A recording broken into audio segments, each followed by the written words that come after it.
இந்த விவரங்களை அவர்கள் வெளியிட வேண்டும். தமிழை அழிப்பதற்கு எந்த கொம்பன் வந்தாலும் கூட நாங்கள் ஏற்றுக்கொள்ள மாட்டோம். ஆணவத்தினுடைய உச்சம் இது முறையற்ற ஒன்று. எந்த ஒரு விஷயத்தையும் தடை போட்டு நிறுத்த முடியாது. டீச்சர்ஸ் எல்லாம் ஒரு கம்ப்ளைண்டா இருக்காங்க சார். ஏன்னா அப்பா எம்எஸ்சி ஆப்ரேட்டர் டேட்டா என்ட்ரி ஆப்ரேட்டராகவே ஸ்கூல் டீச்சர்ஸ் உருவாக்கிட்டாங்க. எங்களால் கிளாஸை நடத்தவே முடியுதில்லை அப்படின்னு சொல்றாங்க. இல்ல, பொதுவான பயிற்சிகள் கொடுக்கப்படவில்லைன்னு சொன்னா எது ஒன்று கொடுத்தாலும் புதிதாக கொண்டு வந்தாலும் கூட அது ஒரு சுமையாகத்தான் இருக்க முடியும். நாம ஒரு விஷயத்தை கொண்டு வரோம் அப்படின்னு சொன்னா அதை மாணவர்களுக்கு சொல்லிக் கொடுக்க வேண்டும் என்று சொன்னால் குறைந்தபட்சம் 3 ஆண்டுகள் அந்த ஆசிரியர்கள் படித்தாக வேண்டும், குறைந்தபட்சம்.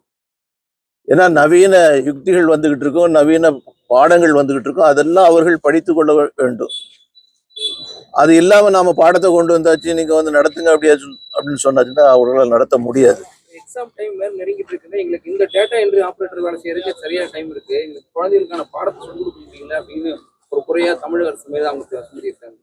கல்வித்துறை அமைச்சர் மாண்புமிகு தமிழக முதல்வர் அவர்கள் இதுல கவனம் கொடுக்கணும். இதெல்லாம் கொண்டு வந்துட்டோம்னு சொல்லவில்லை, எப்படி நடத்துகின்றீர்கள் என்பதெல்லாம் கவனத்தில் கொள்ள வேண்டிய விஷயங்கள். ஆகையினால ஆசிரியர்களாக இருந்தாலும் சரி, மாணவர்களாக யாராக இருந்தாலும் அவர்கள் பணிபுரியக்கூடிய அல்லது படிக்கக்கூடிய அல்லது படித்து கொடுக்கக்கூடிய விஷயங்களில் இலகுவான அணுகுமுறைகள் இருக்க வேண்டும் என்று நான் கேட்டுக்கொள்கிறேன். மும்மொழி கொள்கையில தற்பொழுது இருமொழி கொள்கையிலும் சொல்லிட்டு இதுல பொள்ளாச்சி பகுதியில ரயில்வே ஸ்டேஷன்ல இந்தியை எழுச்சிருக்கிறாங்க. இந்திய தெரிஞ்ச எழுத்துக்கள் அளிக்கப்பட்டிருக்கு. தமிழ்நாட்டுல ஒரு காலத்துல காமராஜருடைய பீரியட்ல 30,000 பள்ளிக்கூடங்கள் ஆரம்பிக்கப்பட்டு 6,000 பள்ளிக்கூடங்கள் ஒரே நேரத்தில் ஆரம்பிச்சு. இதெல்லாம் அன்னைக்கு அரசு பள்ளியில் படிக்கக்கூடிய அத்தனை மாணவர்களுக்கும் இலவச கல்வி கொடுக்கப்பட்டது. அன்னைக்கு மாச கட்டணம் 3 ரூபா. அது கட்ட முடியாம டிராப் அவுட் ஆகக்கூடாது அப்படிங்கிறதுக்காக இலவச கல்வி கொடுக்கப்பட்டது. இதெல்லாம் ஒரு காலத்துல நடந்த சம்பவங்கள். இன்னைக்கு தமிழக முதல்வர் அவர்களுக்கு என்னுடைய கோரிக்கை, தயவு செய்து இந்த நேரத்தில் நீங்கள் கட்டாயமாக ஒன்றை செய்தாக வேண்டும். என்ன அப்படின்னு சொன்னா, இங்க இருக்கக்கூடிய தனியார் பள்ளிகள், அந்த பள்ளிகளை யார் யார் நடத்துகின்றார்கள்? திராவிட முன்னேற்ற கழகத்தினுடைய அமைச்சர்கள், சட்டமன்ற பாராளுமன்ற உறுப்பினர்கள், கட்சியினுடைய பொறுப்பாளர்கள், திமுக மட்டும் கிடையாது, பல கட்சிகளை சேர்ந்தவர்கள், அது எந்த கட்சியாக இருந்தாலும் சரிதான், யார் யார் பள்ளிக்கூடங்கள் நடத்துகின்றார்கள், அந்த பள்ளிக்கூடங்களில் ஹிந்தி பயிற்றுவித்து கொடுக்கின்றார்களா இல்லையா, இந்த விவரங்களை அவர்கள் வெளியிட வேண்டும். அடுத்தாக்குல இன்னைக்கு இருக்கக்கூடிய மொத்த அரசு பள்ளிகள் எத்தனை, அந்த அரசு பள்ளிகளில் பயிலக்கூடிய மாணவருடைய எண்ணிக்கை எவ்வளவு, தனியார் பள்ளிகள் எவ்வளவு, அதுல பயிலக்கூடிய மாணவர்களுடைய எண்ணிக்கை எவ்வளவு, இன்னைக்கு அரசு பள்ளி மூடப்பட்டதுனால எத்தனை மாணவர்களுக்கு இலவச கல்வி இல்லாமலாக்கப்பட்டிருக்கிறது. தனியார் பள்ளிகள் ஆரம்பிக்கப்பட்ட காரணத்தினால அன்னைக்கு 3 ரூபா, எத்தனை வருஷத்துக்கு முன்னாடி, 60 வருஷத்துக்கு முன்னாடி.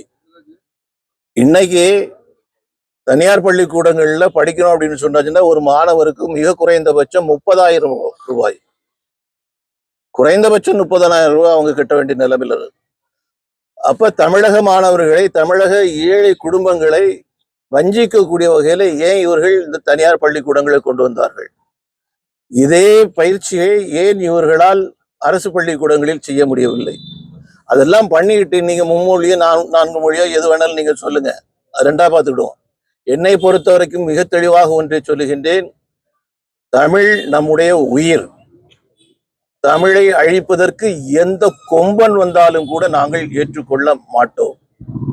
அதே நேரத்துல தமிழை வைத்து பிழைப்பு நடத்த வேண்டும், அரசியல் நடத்த வேண்டும் என்று சொல்லி யார் வந்தாலும் கூட நாங்கள் ஏற்றுக்கொள்ள மாட்டோம். 46 லட்சம் மாணவர்களுக்கு 2,150 கோடி கொடுத்தா தான் அவங்களுக்கு இதாகும் சொல்லி போட்டு மத்திய அரசு வஞ்சிக்குது அப்படின்னு சொல்றாரு அன்பில் மகேஷ். கல்வி உதவித்தொகை அதுல முதலமைச்சர் சொல்லிருக்கக்கூடிய ஒரு விஷயத்தை நீங்க கவனிக்கணும். என்னதான் இருக்கட்டும், எவ்வளவுதான் விஷயங்கள் இருக்கட்டும், 10,000 கோடி தந்தாலும் கூட நான் ஏற்றுக்கொள்ள மாட்டேன் அப்படின்னு சொல்றாரு. இது எந்த வகையில நியாயம்? நீங்கள் தரக்கூடிய இந்த பணம் இந்தந்த வகைகள்ல எங்களுக்கு பாதிக்குது அப்படின்னு சொல்றது வேற. 10,000 கோடி ரூபாய் தந்தாலும் கூட நாங்கள் ஏற்றுக்கொள்ள மாட்டோம் அப்படிங்கக்கூடிய அந்த பேச்சு வந்து சாதாரணமா என்ன சொல்லுவீங்க? சாதாரணமா அந்த பேச்சு என்ன சொல்லுவீங்க? ஆணவம், ஆணவத்தினுடைய உச்சம். இது முறையற்ற ஒன்று. பல விஷயங்கள் நீங்க சொல்லுங்க, ஆனா இது வந்து ஏற்றுக்கொள்ள முடியாத ஒன்று. ஆணவம் அப்படின்னு சொல்றீங்க சார்.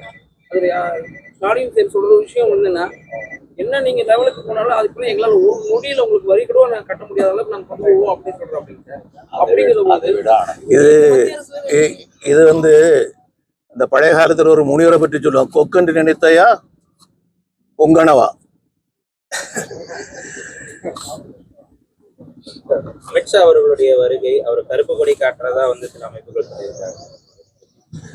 பரவாயில்ல, அவங்கள பாதி கருப்பு தான். என்னைக்குமே அவங்க வந்து வெள்ளைய பார்த்தது கிடையாது, தூய்மையை பார்த்தது கிடையாது. என்னைக்குமே அவங்களுடைய மனமும் செயலும் கருப்பு தான். தமிழக அரசு ஊழியர்கள் வந்து இன்னைக்கு போராட்டத்துல இறங்க போறதா சொல்லியிருக்காங்க. ஆனா நீதிமன்றம் அதுக்கு தடை விதிச்சிருக்காங்க. நான் அன்னைக்கு பார்த்தேன், அதை முழுமையா நான் படிக்கல, எனக்கு வர வேண்டியிருந்ததுனால நான் முழுமையா படிக்கல. எந்த ஒரு விஷயத்தையும் தடை போட்டு நிறுத்த முடியாது. உணர்வுகள்னு ஒண்ணு இருக்குது. அந்த உணர்வுகளுக்கு நீங்க வந்து வழிகோலவில்லை என்று சொன்னால் அது வந்து ரொம்ப மோசமான விளைவுகளை ஏற்படுத்தும். இதுபோன்ற செய்திகளை மேலும் தெரிந்து கொள்ள எங்களது யூடியூப், ஃபேஸ்புக் மற்றும் ட்விட்டர் ஆப்களை சப்ஸ்கிரைப் செய்யவும்.